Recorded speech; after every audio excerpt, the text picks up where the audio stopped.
This is it's a reverse Kimura system, or I'll call it a backhand Kimura system from the foreguard. I do enjoy doing this from using no gi. It's kind of my preference, no gi. I find with the gi, they've kind of got a couple of different grips that they can use to counter, and sometimes trying to get the position of kind of gi jackets in the way and things like that as well. Secondly, is the way that they posture my guard with the gi is very different to no gi. So there's spaces and gaps that are better for me to do this in no gi that don't come up quite as much with the gi. Okay, so just going to go now with somewhat bigger. So she's going to get a posture like she's to the size of it, like she's going to open the guard. I generally like to attack this arm here, and one of the main reasons being is that that's generally the arm that they use to open up as a general. I don't have to use it, but it helps if I do. So I'm just going to get the giddy up grip, sleeve over. Now the hardest part is this is anytime that I sit up to attack my opponent, my knees have to V, and she's got the ability to kind of start to initiate the guard pass or push it down. So unless you have an exceptional core and you can simply sit up without using, your hands, it's got. If you add on top of that they're pushing you down and all that, it becomes a burden. So what I'm trying to do from here is think about this way. I'm trying to turn it offside. So I raise my hip, I'll pull, and I come under. So from here, not my hips, I raise my hip. So my hand through, Kimura grip. So I've now let go of the gi, and I've just got my inverse Kimura grip on the hand. Now, the first thing that always go try and do is to go and try and pull that elbow out to rescue. So what I want is I want to stiff arm. So it's more that this arm here is going straight to push it across from here. Second thing is she would kind of realise like that the back tape is in position now. So she generally try to realign. As she realigns, just keep her offside from here. And I'm not letting go yet. It's below my leg, and the point is on top of my leg. She can hand find push down to my leg. Or if I have it below the leg, there's nothing that she can use to open up. Yeah, that. So, yeah. So see how now I used her right hand. So this is the first thing I would do is I go one, and I go straight to my triangle. So that's the most common response I get, is that everyone tries to use their free hand to open their leg, and it's just triangle sitting. The triangle's not really good yet, but it's still a triangle. Okay, so giddy up grip, raise one hip, turn, punch it through, let go, push it on the floor. Hit the scope one, hit the scope two, closed up. Now, if they try and use their right hand, so this, and that's what keeps her in bay. The heel, so that allows, because the triangle's pretty much set already, because my heel's already in place. If it's on the back, when I get to here, it's not, yes, right, I can still push it out.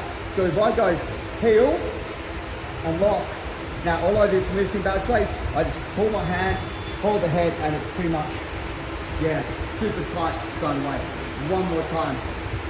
Okay, so cross grip, raise my hip. Now I kind of turn and I'll punch, grip it, put it below my leg. Hit the scope one, heel comes up if you want to. I generally like to just leave it here and wait for them to use their right hand. Right hand goes on, hook the side, kick it, and here, kick it out, pin.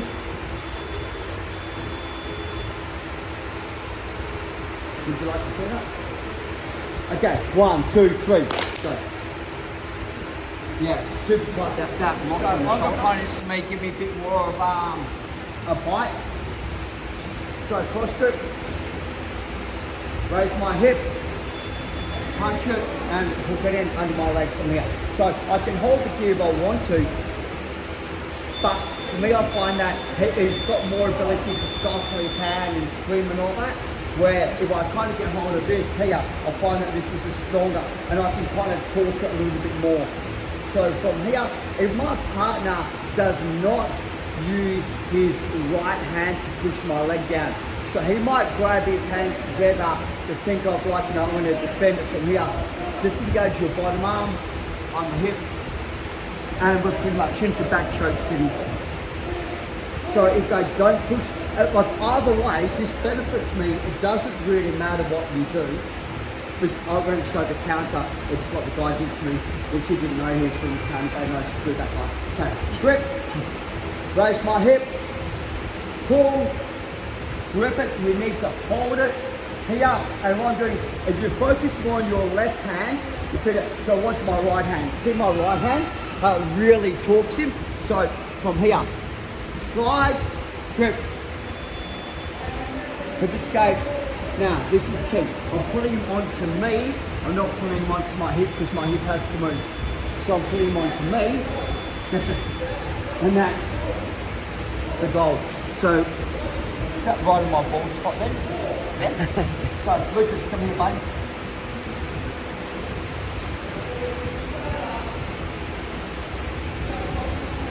One, two, three, four.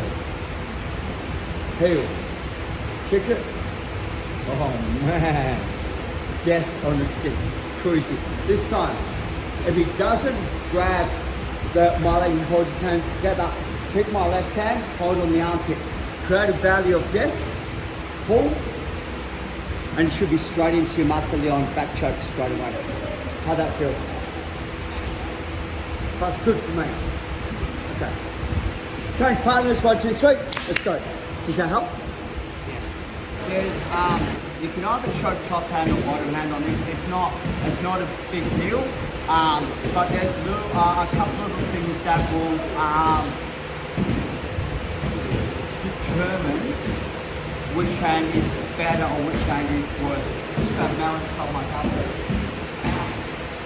So once again, cross grip, raise my hip, punch it, switch my grips from here. She goes to 2-on-1 from here, which is nice, easy. Pull my hand out, get up, and I sit up. Now, my hand's in front and on her wrist. This means it's a bottom hand choke. My hand is in front on her wrist. This is a bottom hand choke. Because the arm that she needs to defend it is, on the bottom. Does that kind of make sense? So if I roll you and you kind of go top heavy and you land on my left arm or the bottom arm, that's the arm I'm going to choke you. The second option is the top hand, which is when we're here and I go here and I'm like this and I'm kind of offside a little bit. So her hand's over my arm, which means I can't use the bottom hand to choke. But that also means that when we're here, she can't defend the collar because she's protected. I now get the option to kind of finish off with the top hand. So it's kind of where she lands and where her hands are to determine what hand I use to choke. You kind of work out because you don't pull a hand out and it won't come out. So then just use the other hand. So as a general, the bottom hand is a better choke hand than the top hand. Of course, she's laying on it and you can kind of push her belly down side to get the choke. The other one, you're putting her on top, which means that she's on top of you. She has the option to roll. In that case, take the mount, follow it over to mount. I'll explain. So we're here and her hand's top over my hand. So I'm like, wicked, and I jump, I get this from here. And as I'm choking, she just realigns into me. I'm like, so I have to make sure I follow it over to take the mount and she chases the choke. Either way, like I'm in a really good position. Let go of the choke because you're used to reach and roll you. So if you get to top position, disengage. Okay, I'm just going to add one more little thing to it. This is my favourite part of this technique. When I started to do this changed my game more in the offside figure four than anything else I've ever done. And it's a small detail, but I want to keep the arm onto the right side of the body, not the left side of the body. So what we're doing, we're kind of going onto the right side of her body, or my left side. What I'm doing this time is the same thing, get my grip. What I'm doing is I'm punching between this side. The Kimura is good, but it's not great. Now, if I let go, she's going to re-spring. So what I'm doing here is I keep her, and I let her try and resolve the problem. She'll pretty much sweep herself. Because the only way, yeah. So she'll pretty much sweep herself if you keep on the, you're not going to get the sub. But she's got nowhere else to go on that one. Okay, let's just have a look at that again. How did that feel?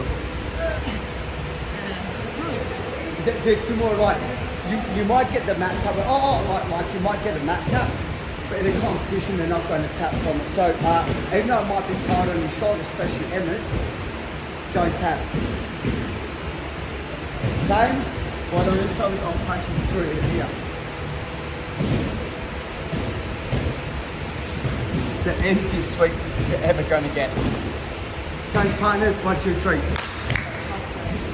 Yeah, it's just like that. And the thing I like about it is that I get that more than I get the other one. So,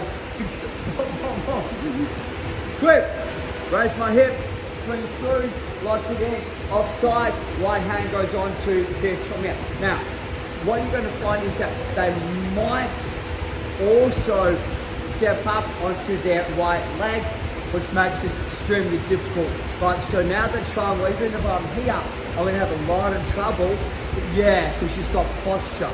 But is that kind of what you're feeling like that? Yeah, just getting this leg past this arm. So if they've got it here, I just hold the leg down to something. Yeah, but think about it this way. So let's just say that now it's got, and I've got my hands through. I need my hands through. So a lot of people think about it, so they try to shortcut the system. But if I go, I hold and pull Mel backwards, but I kick that forwards. Just, so, yeah. And that'll also, yeah. Down, yeah. But let's just, so that's why that heel, I'm kind of separating. Let's just say that we're here and Mel steps up onto her right leg and she's on the inside. So what I do from here is, it's kind of tricky. I shoot my hand through and I grab hold of the elbow. Now, watch. Okay, I'm going to do the same thing. I'm going to kick my legs straight, I'm going to pull this forward, I'm going to roll to my back. I kick my legs straight, I pull forward, I roll to my back. The armbar is a super deep armbar. And she can't defend it because the upper arm's actually on the wrong side. And even if she does pull it out, well, we're straight back in. So for me, this is one of my I hit this on so many people. So they defend it and they step up. So I go across and on the back side of the elbow. To clear it, what I'm doing is I'm kind of pushing this arm in, I'm kicking that one out. Hit. Ooh. Now, to complete this, right, all I do is I roll my knees to her head so she can't stack me up. How'd that feel? Besides the poking the eye. Yeah, a tight arm bar. Yeah, and it's one of those ones that don't really see it coming, like, because when I touch up, that thing don't just kind of break the grip off the leg, not actually complete the arm bar. It doesn't feel like an arm bar, but I know as soon as he decides to make it an arm bar. But if you, yeah. Jumping. So from here again, guys, I go 1, 2, 3, bomb. I'm on it. He uses his right hand and pins it, and he might come up onto his right leg as well. So that just goes to here, and it's supple, supple. Push, kick, feed, and the arm bars really tight. Yeah. We'll just go like. All right. Where's your mummy going? Where's mummy? Sorry. Everything's exactly the same. Everything's exactly the same. I don't get it under my leg. Unfortunately, I get it on top of my leg. Annika uses her right hand, push it down, and comes up onto it. So what I'm going to do is this, I just cup over. Now, think about this way. It's just this. I do this, I'm going to pull this in. I just walk. The arm bar. Like legitimately tight. Always pulling it across. Let's have a shot, guys. 1, 2, 3. See how you go.